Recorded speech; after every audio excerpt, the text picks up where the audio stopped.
Hey guys, it's Rick and I'm back again with another tutorial. And this time I'm going to be teaching you guys how to do the 360 dive roll tutorial.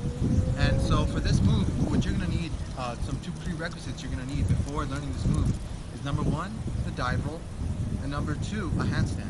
So if you can do those two things, then you're pretty much ready to hit this move. So let me show you how that move looks like.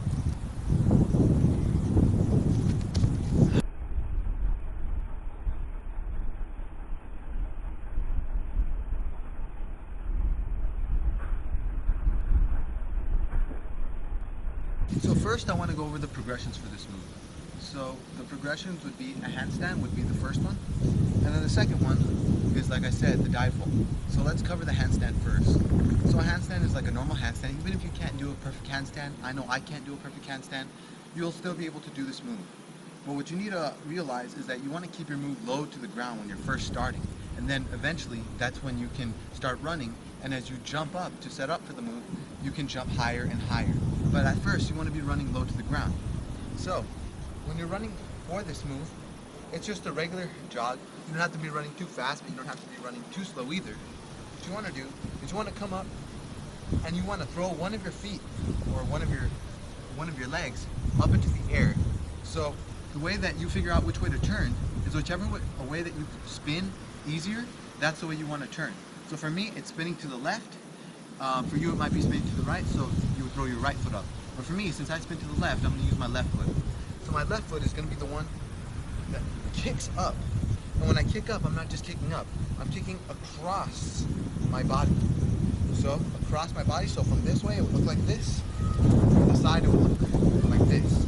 So up and across the body. So after I do that, then I want to go for the handstand. Once I'm in the air, that's when I start heading for my handstand. So since, like I said, you're going to be kicking up and across your body with one leg, you turn and you spot your landing. And once you spot your landing, that's when you want to plant your hands down on the floor, just like if you're going to a handstand. So from a handstand, that's when it gets kind of difficult, and that's when you kind of want to have a little bit more control with your handstand. But you, like I said, you don't need to have handstand perfect at this point. You just need to be able to at least do it for 1 or 2 seconds. So from the handstand, that's when you want to slowly collapse your arms. So your arms are like this. That's when whichever side of your back that you feel more comfortable rolling on, that's the arm you're going to collapse. So for me, I like to roll from my right shoulder to my left hip, so I will collapse my right arm. And just to reverse that if you feel more comfortable rolling on your left shoulder. So once I'm in a handstand position, and my feet are going to be up here, okay? So once my hands are right here planted on the ground, that's when I want to collapse my shoulder, and I kind of want to go into a roll. So let me show you how that looks. So you're just collapsing it. That's basically what you want to do. And it's still rolling from one shoulder to the opposite hip. And that's how you would get a good awareness of how to roll into that. So just practice doing that just by itself. And then you can practice adding a little bit of height to it.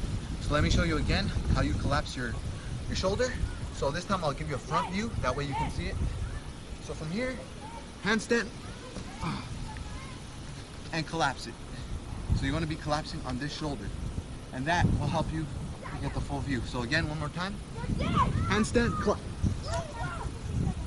And you might go off to the side like that at first when you first start, but eventually you'll get used to it. So another important thing that you want to do is when you're doing your handstand is you want to make sure that when you're collapsing in the right direction. So you don't want to be collapsing and moving. Your feet should not end up in front of you. Like if my handstand is like this, my back is facing you guys, I don't want my feet to come out facing you guys. I want it to come out facing this way. So since you're collapsing, you're here, your feet should not end up over there, your feet should end up in the direction that you're running at. So once you have that down, then it's actually time to start going for the 360 dive roll. So I'll show you some progressions which start from low to the ground and end up getting higher and higher on your jump each time you progress into it until you're finally able to do it. So like I said, the very first times can be scary. So what I did was I started really low to the ground. So as a matter of fact, I didn't even run up to it when I first started going for the 360 dive roll. Matter of fact, I started really low to the ground. That way, when I ran into it, I didn't really even jump. I just extended one foot, and that's when I started twisting to the side. that way I would get it. And the way that it should look is it should look like this. When you're going really slow to the ground, you should come up and your feet should go, and then you should kind of roll into it. Now I didn't do it correctly that time, but I'll show you guys again. So you run slowly into it, you go. And I know that it can be difficult when you're first trying this, so remember to keep it low on the ground and to do it on a safe area where there's grass, and then you guys should be good. And so remember, it's all about safety. And that's it for today, guys. So I'll see you guys later. If you like this tutorial, make sure you subscribe and leave a like. Peace out, guys.